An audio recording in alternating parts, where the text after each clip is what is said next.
Yeah, I can see you. Hi, Tim. Hi, How are you? Tim. How are you? I am doing fabulous. Good stuff. This is Good the stuff. first episode of your three sort of defining moments in life Defining videos that we're in live filming. video And filming. And tell me, where do you want to tell sort of me, lead where in do you want to from? Where lead is in this from? going? Where is this going? I think the one of the biggest defining moments of my life was when I met my biological mother for the first time. Right. I've known I had known since I was probably 3 or 4 years old that I was adopted.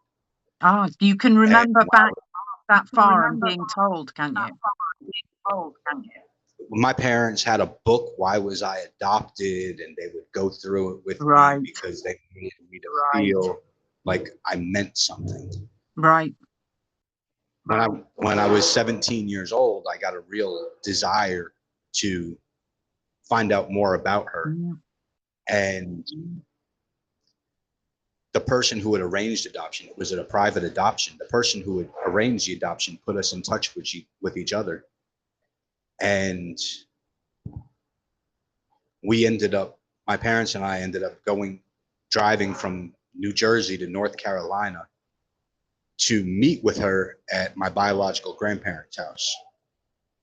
And Gosh, that's huge. I mean, Huge. I mean, it, it was huge, but then everyone in her family showed up. So I had right. right. my younger biological sister and biological brother, her, my biological grandparents, and then I got hit with aunts, uncles, and cousins at the I mean, same time, all in one go. All in one go. all within a week span of time. Yeah. Wow. And your And your adopted parents must have found that overwhelming must too. have found it overwhelming too. I don't think they found it as overwhelming as I did. Mm. Um, I think they were just, more than anything, I think they were there just to make sure it wasn't too much for me, Mm. to make sure that I was able to handle all of it. Yeah. And they also wanted to find out about, family history, especially on the medical side of Yeah. it. Yeah. Is there something that I should be worried about down the road? I wish they had told me that going bald ran in my family because that would have been nice to know. No, you didn't need to know that. You were always wearing a cap anyway. You're always wearing a cap anyway. I know, yeah. Uh, I shave my head every 3 days, and tomorrow morning is a shave day, so it's kind of scruffy up there. Right. Right. So Right. Plus, my tell head is me, shiny. the day you actually met your mom, Your mom. what Mhm. talk me through that. What So you through? you knock So on the door of the grandparents' house, they invite you in, I and wouldn't your mum is stood there? understood that. We didn't have to knock on the door. I guess they were expecting us. My parents Mm. had called a hotel that we had stayed at halfway during the trip. So they kind of knew around the time that we would arrive. Mm. They were watching out the window. So as my parents were parking the car, the front door opens up. Wow. And Wow. yeah, it was emotional. There had been a lot of nervous anticipation building up Yeah. to it. Yeah. Yeah. Yeah. Yeah, Wow. I had a lot of questions. You know, Sure. Yeah. Yeah. at the time, being 17 years old, I thought that my parents didn't know anything. Yeah. I mean, So it's I'm, such an awkward Yeah. age, isn't it? Awkward age, 16, isn't it? yeah, 17, 18. Yeah. Teenaging, yeah. and I mean, it was when I was growing up, I always felt out of place. I didn't know how to interact with people. I didn't know how to make friends. I didn't know how to communicate with people. So in school, I would always sit off to the side and just people watch, trying to learn Mm. essentially how to be a person. Mm. I mean, I didn't have my first date till I was 19 years old. I it was so trying to figure out all this Mm. stuff I thought I was going to get all my answers. Right. when I Do you met think that them. was a confidence issue, Tim, and that maybe stemmed from Yeah, being adopted, that you didn't have much confidence? I had no self-confidence, no self-esteem whatsoever. And I've read a lot of studies over the past 10 years or so where it is actually a predominant common fact in children who are adopted at a very young age that they grow up suffering from a lack of confidence, depression, low self-esteem, Yeah, and a lot of behavioral issues. yeah. It's talked It's actually, about, isn't it? It's talked about, isn't it? yeah, I can't remember who wrote it, but there was one study that actually said the baby in the womb knows when it's not wanted. It can feel that energy. Mm, I think that, that had a huge impact on my emotional and yeah, interpersonal development. yeah, absolutely. So, Absolutely. did you embrace? Did your mum hug you when you first met at that meeting? Oh yeah, yeah. I mean, It was it was a natural and complete. warm and friendly. It was a very loving environment. It didn't stay that way, but it was Mm, at first. Yeah. mm. And you were Now there throughout the space of a few days, were you? So you then sort of, it was about a week. right. So you had a number of different meetings. Oh, we ended up staying in my grandparents' house with everybody else. Mm, So it was from the moment your eyes open, I was getting woken up. I had my mom's sister, so little cousins, 4 or 5 years old. The crack of dawn, they're yeah, busting into my room and jumping on the yeah, bed and they're up and hanging early and out. excited to start the day. Yeah, yeah, Those are the happy memories I remember from that. right. And I mean, you've already suggested that it didn't stay happy. How long did that sort of happiness last for? I I'd say it went for about 4 or 5 days. Right. And my biological mom got permission from my parents to take me on like an all-day outing. And we ended up driving. And on that ride, she basically told me the story of my conception and everything that went on during the pregnancy. Right. And that just changed that changed everything. She told me that I was the result of a date rape, that she had wanted to have an abortion, but her parents would not allow her to have an abortion. So she was forced to carry me to term and put me up for adoption. But because her parents did not want anyone else to know that she was pregnant, she lived in a pop-up trailer at a campsite for the entire pregnancy, isolated from everybody. I mean, that must have been incredibly damaging for her. It's really hard to believe that anyone would sanction the idea of that. Well, I found out, I want to say about 8 years ago. I don't know whether the story about the pop-up trailer and all that was true or not, but the story about the date rape was a lie. That her and her boyfriend, when they broke up, she lied to my grandfather when she found out she was pregnant, to him for breaking up with her. Oh dear, oh dear. I mean, that's an awful story. And then kind of carried that lie on for almost 2 decades, actually probably closer to 3 decades, because it wasn't until I found out, and when I confronted her about it in a letter, I never got a response. So for all I know, she's still carrying that. Did you know? Did you get to meet your biological father at this stage? I've never met him.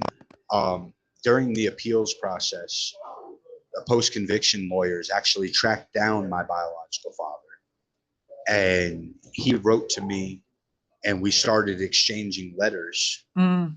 But it's kind of, I don't want to say funny, but August the 14th of 2015, he just stopped writing to me out of the blue.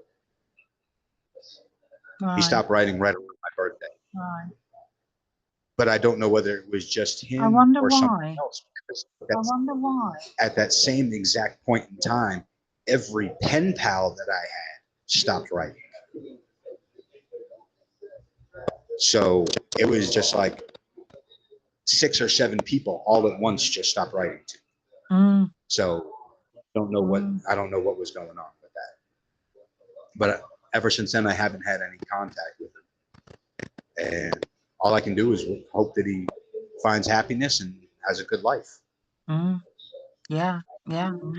Did Yeah. your parents have you, as it were, when you were very young? When they were very young? When we were very young. They were 16 years old.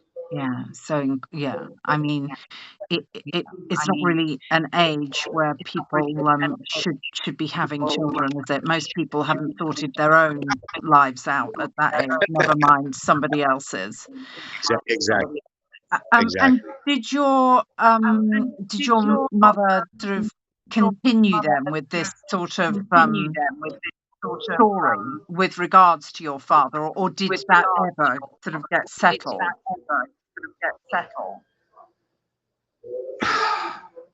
I would still like to have a relationship with him, Mm.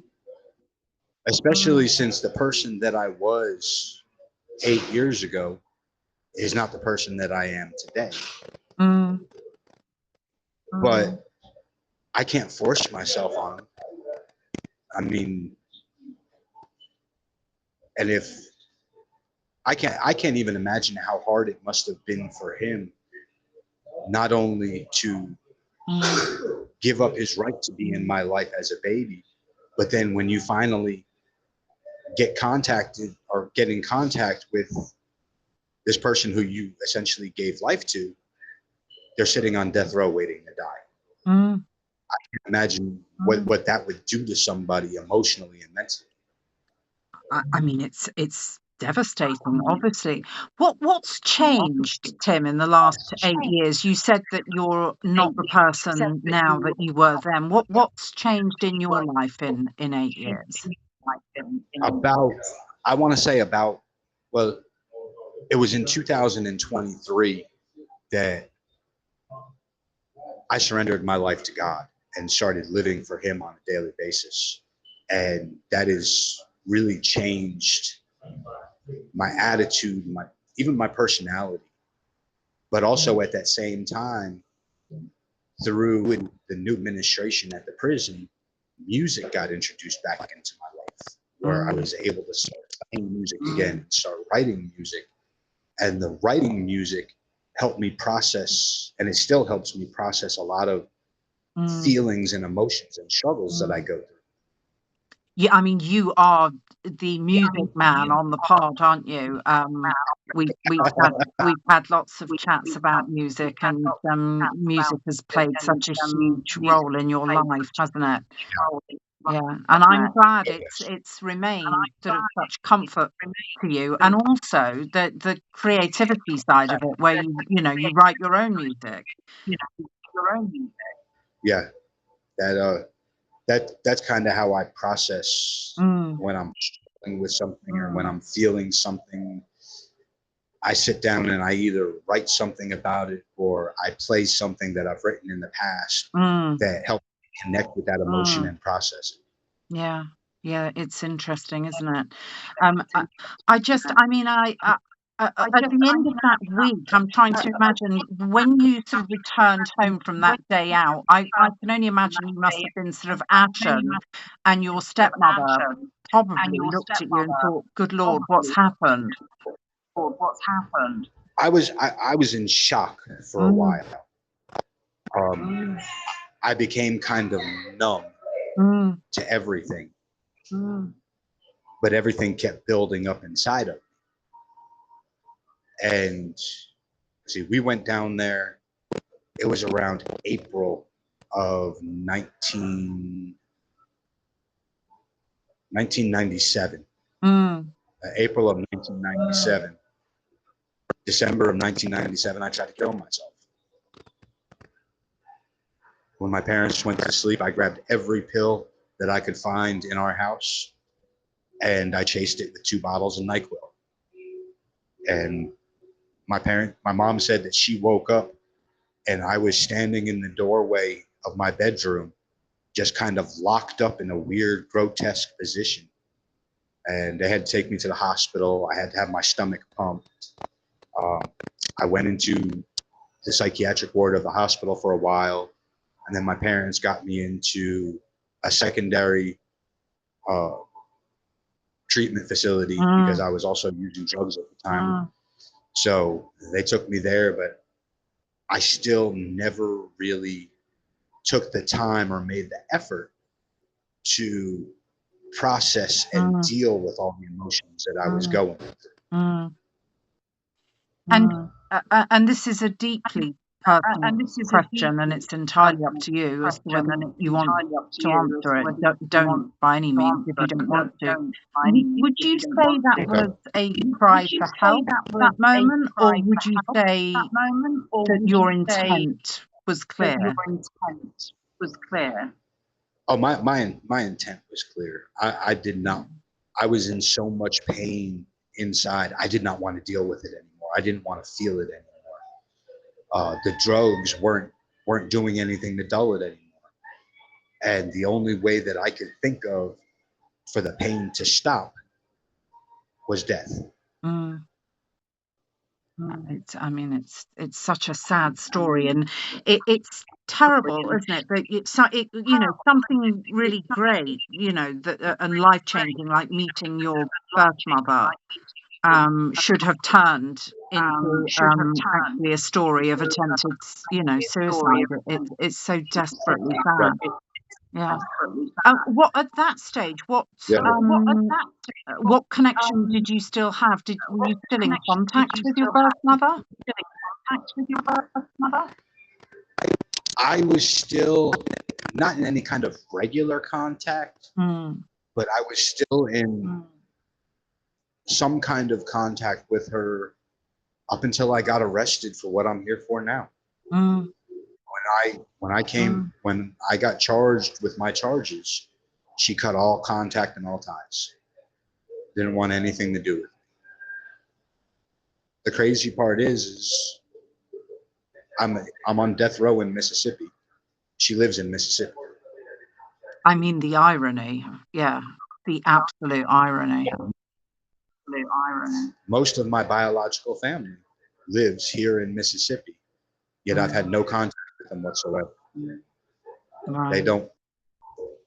I mean, I know that my parents still have my adopted parents still have some contact with her, and I know that she never told my grandfather that I was in prison. So as far as I know to this day, he does not know I'm here. Mm, mm, I can't. I kind of holding out hope in my mind that if he knew I was here, he would reach out to me. But then again, my experience tells me don't hold your breath. The people who adopted you are your family. I was adopted at 3 days old. They raised me. That's my mm. family. Yeah, absolutely. Absolutely.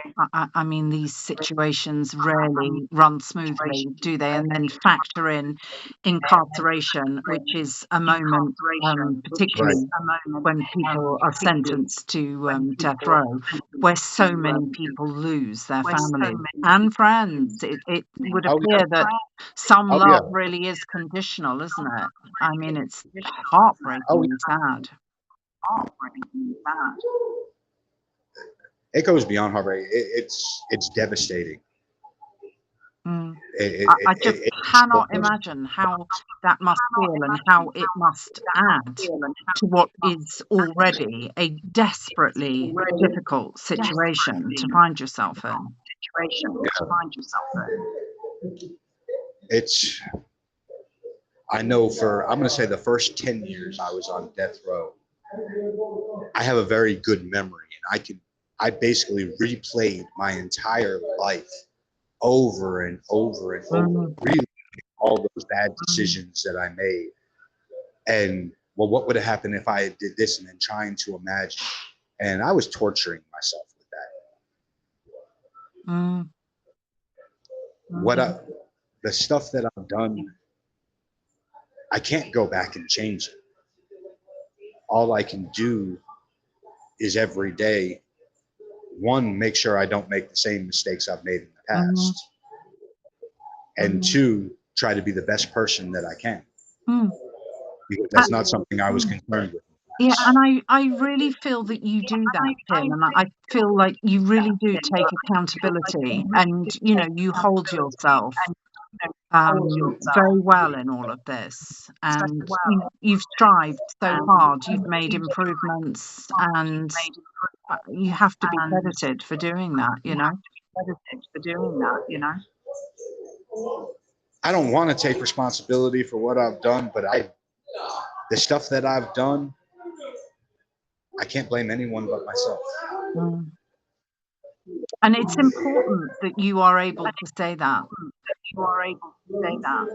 You know, I think that's part of the accountability and healing process.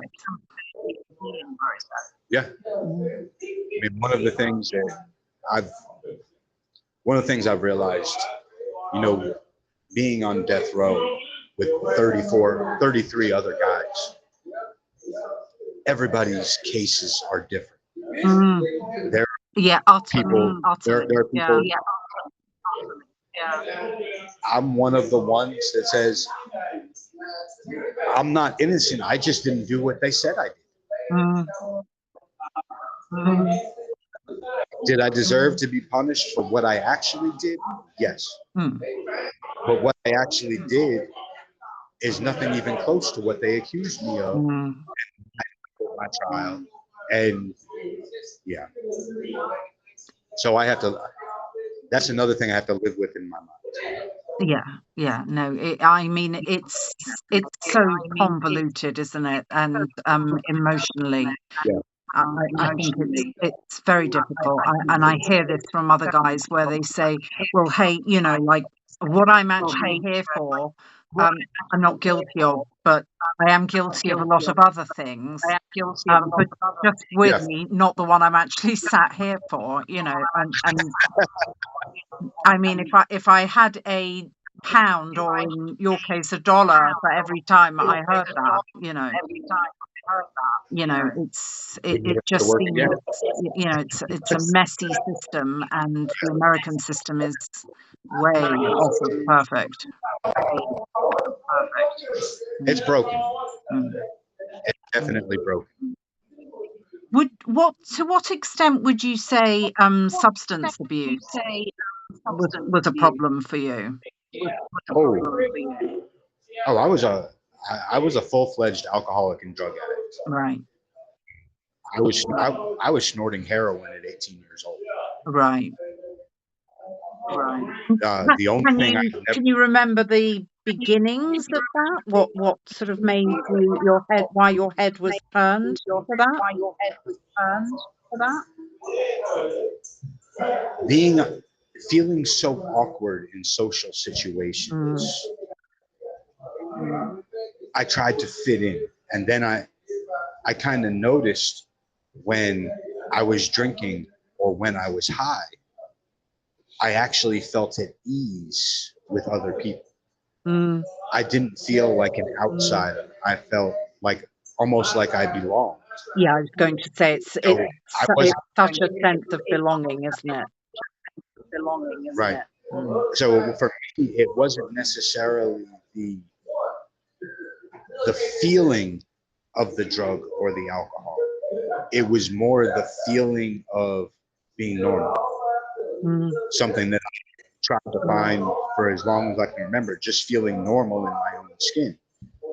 What I finally realized, crazy enough, it took me coming to death row to realize this. Mm. I had spent so long trying to fit in and be like everybody else that I really figured out who I was. And it wasn't until I began to figure out who I was that I was able to feel comfortable just being myself. Just being yourself. Just Oh, being yourself. goodness, Tim. I mean, it's it's a defining moment, all right. That much is for sure. And Yes.